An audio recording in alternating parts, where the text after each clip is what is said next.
BPL শুরু হতে না হতেই মাঝপথেই বড় ধাক্কা খেতে হচ্ছে একাধিক ফ্র্যাঞ্চাইজিকে। কারণ জাতীয় দলের ডাক এসেছে পাকিস্তানের 7 ক্রিকেটারের কাছে। শ্রীলঙ্কার বিপক্ষে 3 ম্যাচের টি-20 সিরিজের জন্য 15 সদস্যের দল ঘোষণা করেছে Pakistan cricket board. Gold's Gym across 30 plus countries with over 700 plus locations worldwide. Train anywhere, belong everywhere.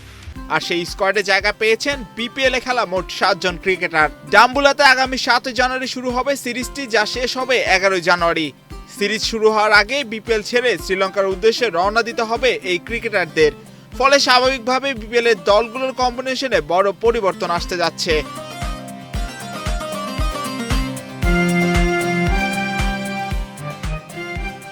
পাকিস্তানের আসন্ন সিরিজের দলে প্রথমবারের মতো ডাক পেয়েছেন ওপেনার খাজা নাফি। বিপিএল এর রংপুর রাইডার্সের হয়ে খেলায় তরুণ ব্যাটার সাম্প্রতিক পারফরমেন্সে পুরস্কার পেলেন জাতীয় দলের সুযোগ পেয়ে। একই দলের অলরাউন্ডার ফাহিম আশরাফও রয়েছেন টি-20 স্কোয়াডে। সরাসরি দলে নেয়া রাজশাহী ওয়ারিয়র্সের ওপেনার সাহেবজাদা ফারহান ও অলরাউন্ডার মোহাম্মদ নওয়াজ পাকিস্তানের টি-20 দলের পরীক্ষিত 2 ভরসা। স্বাভাবিকভাবে তাদেরও জায়গা হয়েছে পাকিস্তান দলে।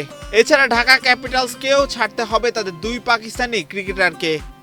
উইকেটকিপার ব্যাটার উসমান খান এবং পেসার সালমান মির্জাকে শ্রীলঙ্কা সিরিজের জন্য দলে ডেকেছে পিসিবি।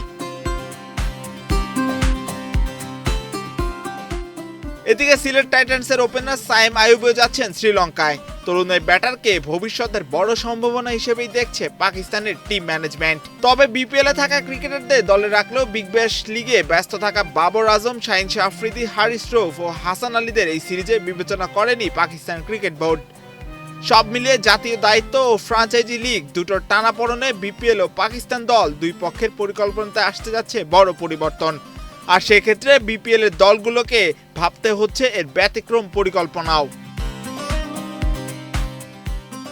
এম মাহিউজ্জামান, বাংলাদেশ প্রতিদিন।